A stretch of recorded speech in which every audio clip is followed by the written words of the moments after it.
Baca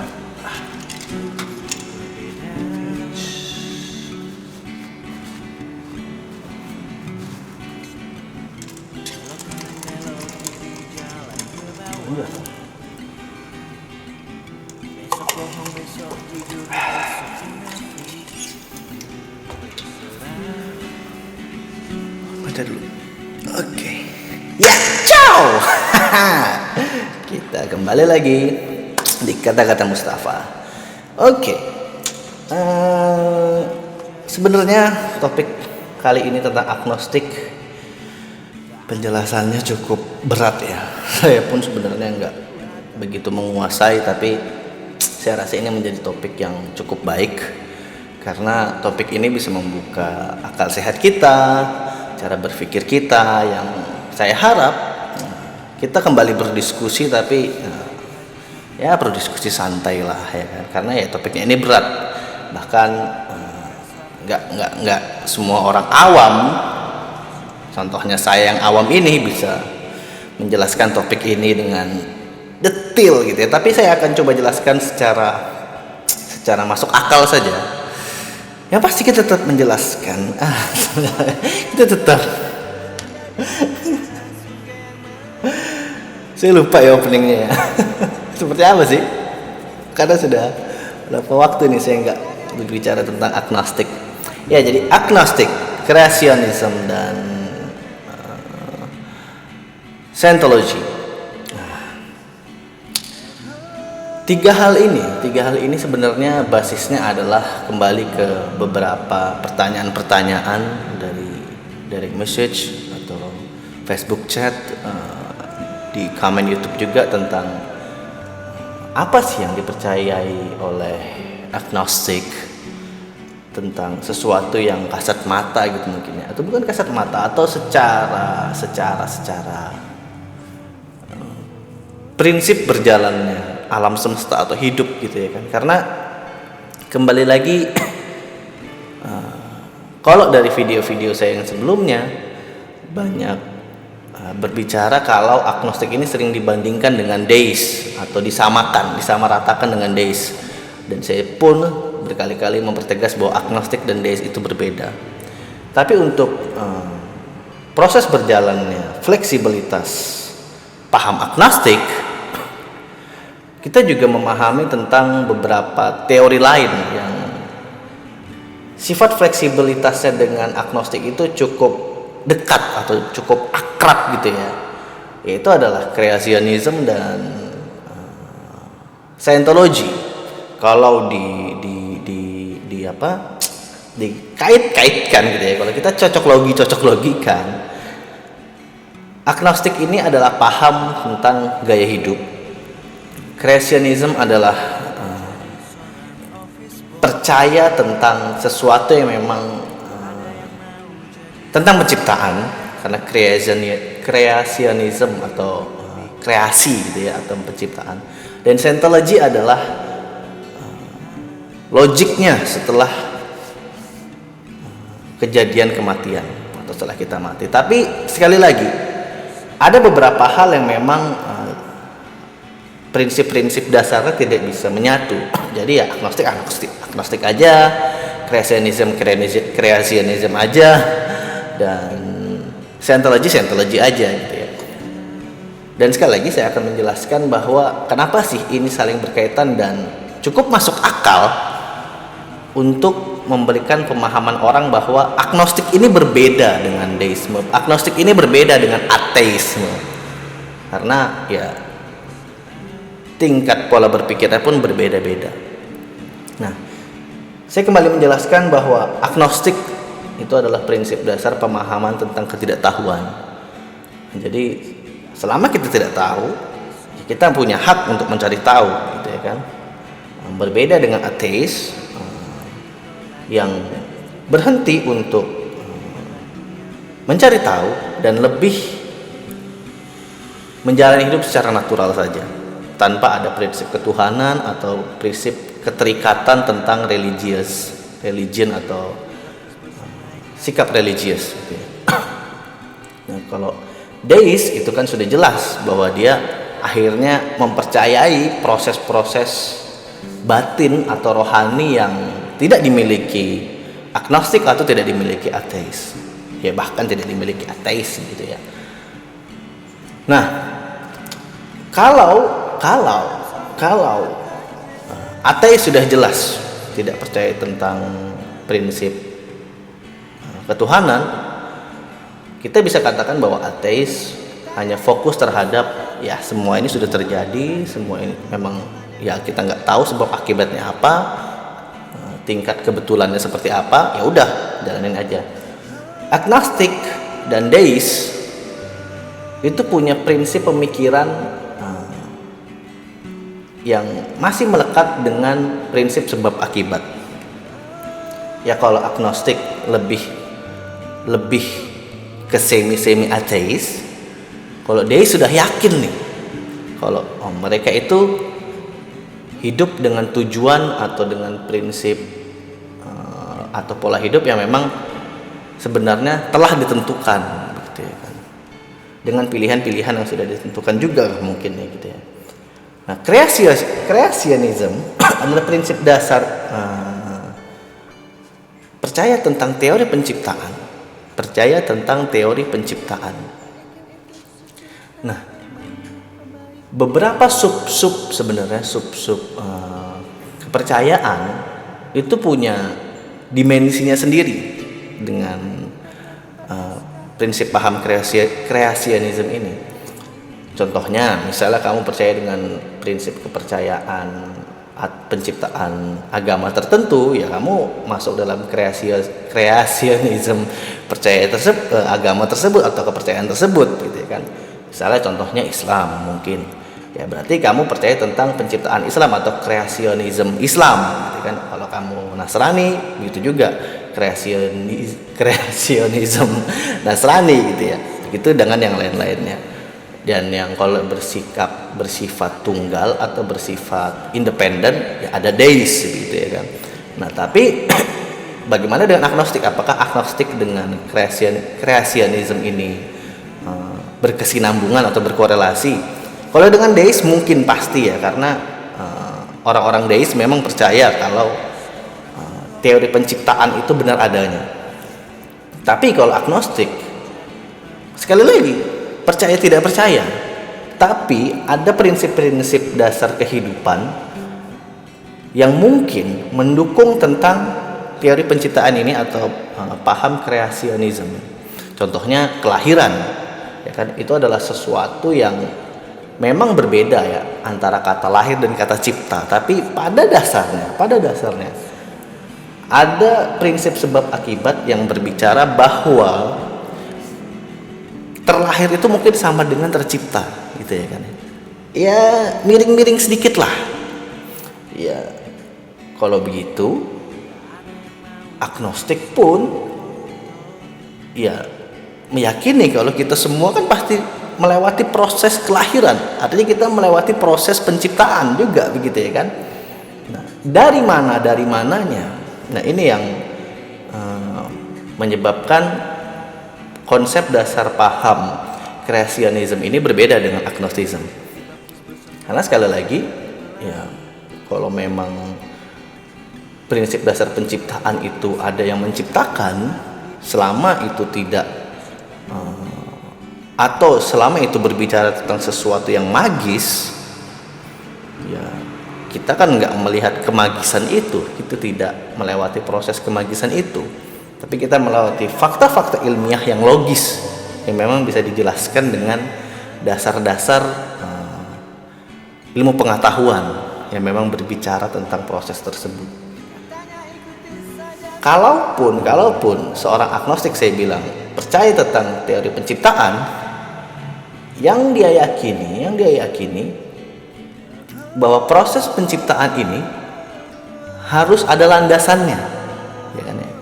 Berbeda dengan ateis yang pastinya dia tidak ya terlahir aja, tercipta aja, ini dua makna yang berbeda. Nah kalau agnostik bisa jadi dia ada di posisi yang mengambang. Oke, kita anggap proses penciptaan atau teori penciptaan ini terjadi kalau dalam sisi manusia itu adalah kelahiran. Kalau dari sisi alam semesta itu supernova, black hole dan lain-lain gitu ya. Karena akan kembali lagi ke pseudoscience.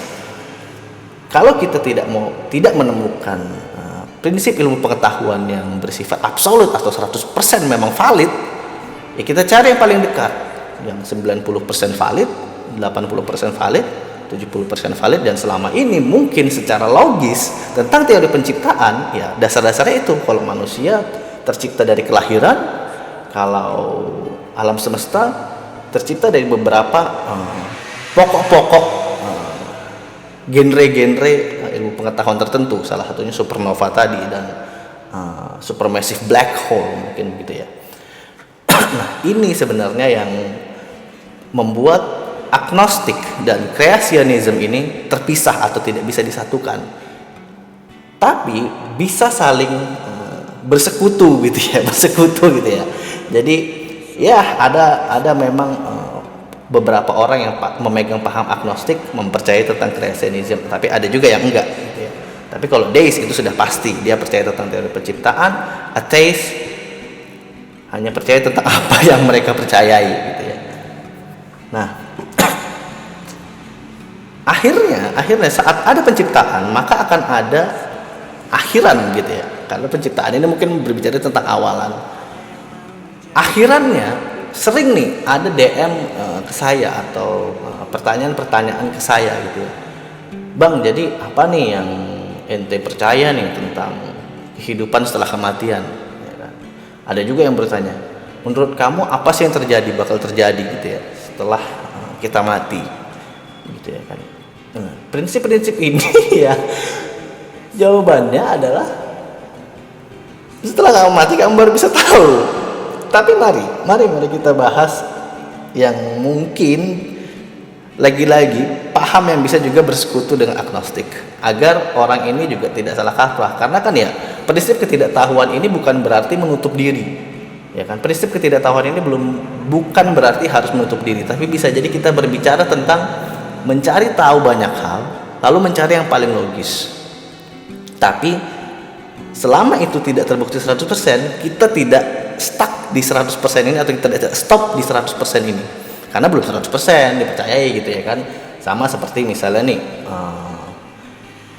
beberapa ceramah Dr. Zakir Naik yang berbicara bahwa kitab agama beliau itu berbicara tentang 80% fakta ilmiah yang terjadi gitu ya. Kalau ada yang 80%, kenapa harus mendengar yang kurang dari 80% atau membaca yang kurang dari 80% gitu ya kan. Nah, ini juga yang digunakan oleh prinsip dasar agnostik, bahwa kita ambil beberapa pokok-pokok, tapi selama kita tidak ada di dalam konsep dasar itu secara absolut, ya kita terus mencari dan terus mencari. Setidaknya tidak berhenti begitu ya, setidaknya tidak berhenti. Nah, Scientology ini adalah kepercayaan yang berkembang mungkin di Amerika, mungkin ya, besarnya itu di Amerika. Scientology ini bahkan punya rumah ibadah atau gereja atau perkumpulan begitu ya, dan yang ada di dalam ruang lingkup percaya atau paham ini itu ada orang besar seperti Tom Cruise ya kan? Katanya Brad Pitt juga, dan beberapa ilmuwan seperti Neil Grayson yang banyak berbicara tentang agnostik juga. Dia termasuk dalam ruang lingkup kepercayaan Scientology ini, karena mereka punya church begitu ya, atau gereja gitu ya. Jadi kita bisa katakan, bisa jadi Scientology ini adalah sebuah agama baru atau kepercayaan baru. Tapi saya tidak akan mengatakan itu sebuah kepercayaan atau agama, karena memang ya prinsip dasar agama itu harus tertulis secara valid gitu ya kan. Sedangkan paham Scientology ini masih dijabarkan dalam bentuk buku-buku bahasan ilmiah saja gitu ya kan. Jadi tidak dianggap sebuah kitab ya. Berbeda mungkin bahkan dengan bahasan saya sebelumnya, yaitu Illuminati, yang mereka punya buku yang mereka anggap ya kitabnya mereka begitu ya kan. Nah, tapi prinsip atau paham Scientology ini cukup masuk akal. Ini agak rumit di penjelasannya nanti ya, karena mereka mempercayai bahwa hidup itu akan terus berlanjut ya. bahwa konsep dasar kehidupan setelah kematian itu ya hidup lagi, mati, hidup lagi, hidup mati. Ya, dengan kata lain reinkarnasi gitu ya. Tapi berbeda dengan beberapa pandangan agama tertentu yang mendukung reinkarnasi, Scientology menjelaskan proses reinkarnasi ini dengan prinsip ilmu pengetahuan yang cukup masuk akal. Salah satu pembahasannya adalah brainwave atau gelombang otak gitu ya. Kenapa gelombang otak? Jadi kalau diibaratkan tubuh kita itu memancarkan dua energi. Yang pertama adalah aura, yang kedua adalah gelombang. Nah, aura ini sifatnya hormonal atau elektromagnetik. Dan ini memang ya ada prinsip-prinsip teorinya yang tidak mungkin saya jelaskan juga ya, kalau cari aja di Google gitu ya. Dan yang kedua adalah gelombang yang terpancar langsung dari otak kita gitu ya. Nah, makanya ada peribahasa bahwa otak kita itu seperti komputer. Hanya saja otak kita ini adalah komputer artificial intelligence tingkat tinggi gitu ya. Ya ada yang membandingkan dengan otak kita tuh sama dengan kemampuan beribu-ribu komputer, bahkan beratus-ratus ribu komputer. Ya bayangkan gitu kan, 100.000 komputer dijadikan satu dan dia mampu berpikir dan bertindak secara alamiah dan menentukan keputusan-keputusan tertentu. Lalu datangnya dari mana nih gelombang otak kita ini?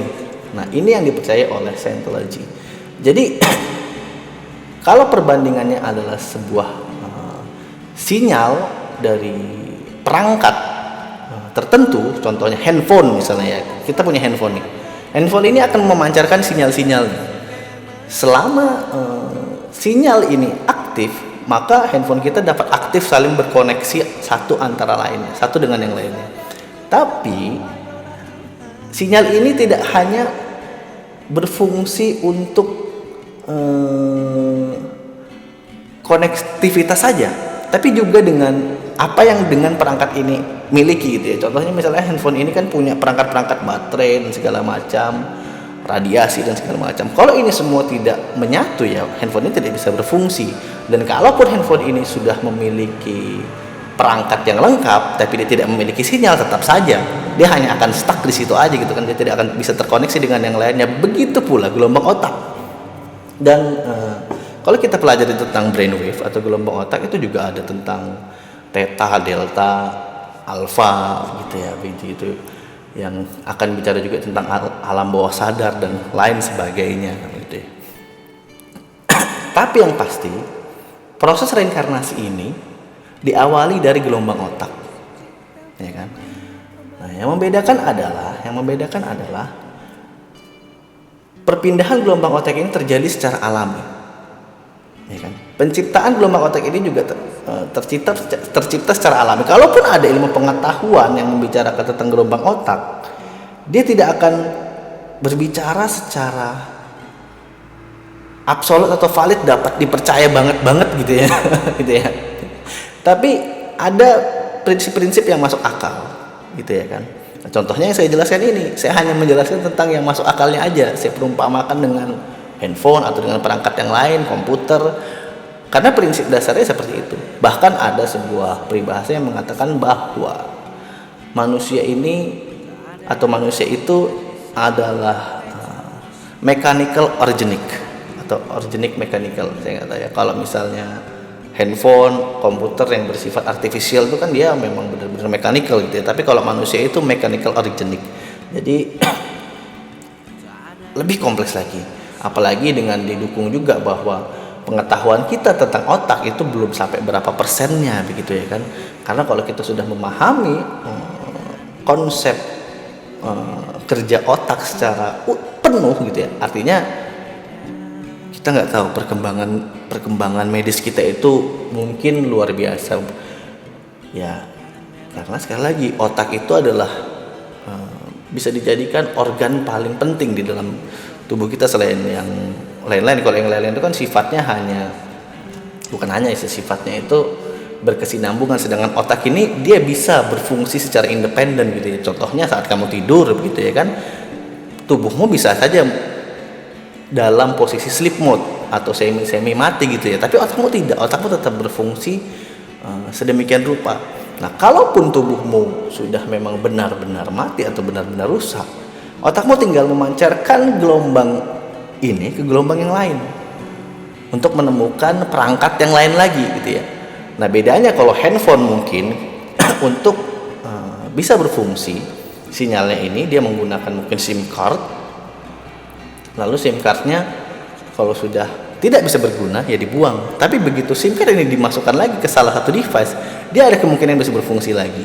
Tapi ya proses ini benar-benar sangat rumit untuk dijelaskan ya. Ya kalian bisa cari detailnya sendiri lah ya. Cuman kurang lebih perumpamaannya seperti itu. Contohnya lagi nih.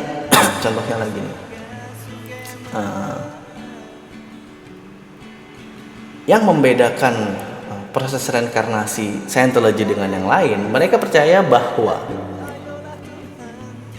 ada beberapa hal yang sering terjadi dengan kita ya, seperti deja vu, ya kan? Seperti pengalaman-pengalaman yang kita anggap kita pernah nih ngalamin, tapi itu nggak terjadi, tapi kita belum pernah mengalami itu secara 100% gitu. Kita percaya ini pernah terjadi. Mungkin ini terjadi, tapi kita nggak tahu itu terjadi di mana gitu ya. Indra ke-6, indra ke-7 gitu ya. Atau bisa jadi konsepnya adalah memang kita percaya bahwa kita punya kehidupan yang lain. Nah, kenapa sih manusia itu tidak bisa mengingat kehidupan sebelumnya? Ini juga dijelaskan di pemahaman Scientology bahwa manusia itu sebenarnya kan sudah hidup berapa kali nih. Tapi saat dia meninggal, otomatis gelombang sinyal dari dalam otaknya ini mencari perangkat yang lain atau mencari anak bayi gitu ya untuk dijadikan perangkat yang dia butuhkan untuk hidup kembali. Prosesnya ini kan lama nih. Otomatis memori-memori ini akan lambat laun berkurang. Atau bisa jadi ada, tapi dia benar-benar ada di posisi paling belakang atau paling lama. Contohnya lagi, kamu menggunakan hard disk nih, memindahkan data dari satu. Ada kemungkinan datamu akan ada yang korup, gitu ya kan? Nah, apalagi ini yang sifatnya memang luar biasa artifisial. Makanya kadang-kadang mungkin mereka percaya ingatan itu muncul bisa dalam mimpi, dalam proses deja vu, gitu ya. Itu kenapa Scientology punya penjelasan yang detail tentang reinkarnasi tersebut, bahwa yang berpindah itu bukan tubuhnya ke tubuh yang lain, tapi yang berpindah adalah gelombang atau memorinya ke perangkat atau tubuh yang lain. Makanya kadang-kadang ada orang yang tubuhnya itu atau wajahnya berbeda tapi ingatannya sama. Tapi beruntungnya lagi ada yang tubuhnya sama dan ingatannya sama. Itu adalah proses langka yang terjadi, atau ya mungkin bisa disebut mujizatnya pemahaman atau kepercayaan Scientology. Kaitannya dengan agnostik, menurut saya kalau misalnya orang bertanya kepada saya tentang proses apa yang terjadi setelah kematian, ya proses yang dipercaya Scientology itu adalah proses yang masuk akal atau paling masuk akal. Kenapa? Karena ya semuanya dijelaskan dalam bentuk sains gitu ya. Kalau misalnya kita berbicara tentang Tuhan, kita kan sangat sulit menjelaskannya. Ini sama lagi seperti misalnya kamu percaya nih sama orang gila. Kamu bilang nih orang gila itu gila ngomong sendirian. Orang gila itu gila ngomong sendirian, badannya kotor, makan sampah dan segala macam. Tapi yang kita fokuskan adalah dia bicara sendirian. Lalu apa bedanya dengan manusia yang berdoa? Beberapa hari yang lalu saya membuat sebuah snap stories yang cukup dapat banyak kicauan juga di DM, bahwa saya bilang pada dasarnya manusia itu tidak sebenarnya bukan manusia tidak, tapi Tuhan itu sebenarnya tidak ada gitu ya. Tapi manusia butuh kepercayaan atau butuh keyakinan bahwa Tuhan itu ada untuk mempercayai atau untuk kebutuhan kepuasan batinnya gitu ya. Karena kalau Tuhan itu ada, dan kita berbicara dalam doa, apa bedanya manusia dengan orang gila? Sama-sama berbicara sendiri kok, ya kan? Ya kan? Sekarang apa misalnya bedanya saya bicara dengan mic ini nih? Itu kan saya berbicara sendiri juga. Tapi ada proses tanggap kalau saya berbicara dengan orang lain. Nah, dengan Tuhan, apakah saat kita berdoa dan berbicara dengan Tuhan, Tuhan ini benar-benar ada? Atau mungkin kita cuma berbicara dengan diri kita sendiri? Jadi semuanya sekali lagi kembali ke prinsip ketidaktahuan. Kalau diminta pertanyaan yang paling dekat dengan proses ilmiah tentang proses penciptaan, maka mungkin kita akan membawanya ke proses atau paham kreasionisme, karena di sana dijabarkan juga ada yang proses penciptaan secara independen, proses penciptaan secara kepercayaan tertentu, gitu ya. Kalau kita berbicara tentang setelah kematian, kita bisa berbicara tentang reinkarnasi, kita bisa berbicara tentang Scientology, tergantung di mana kita mau dibawanya. Tapi kalau dari proses agnostik tetap independen, percaya tentang prinsip ketidaktahuan. Tapi ya kita tetap membuka. Makanya kalau orang tanya ke saya, apa yang Mas percayai tentang kejadian setelah kematian? Ya, saya akan jawab tidak tahu. Wah, kalau begitu apa tuh fungsinya agnostik kalau tidak tahu? Ya nggak tahu. Itu paling awamnya. Karena saya jujur paling menghindari perdebatan, saya paling menghindari hate speech. Tapi prinsip dasar ketidaktahuan ini bisa saya bawa juga tentang apa yang saya tahu. Makanya saya bilang kalau misalnya ada orang minta pendapat tentang proses-proses atau tentang kepercayaan tertentu, saya akan bisa menjelaskan dengan apa yang saya tahu. Tapi pada dasarnya selama saya tidak mengalami, selama saya tidak melihat atau tidak berpengalaman tentang sesuatu yang bersifat magis, bersifat tidak logis, ya saya akan tetap berprinsip tidak tahu. Ciao. Belok kanan belok kiri jalan ke bawah. Besok bohong besok jujur besok munafik. Terserah.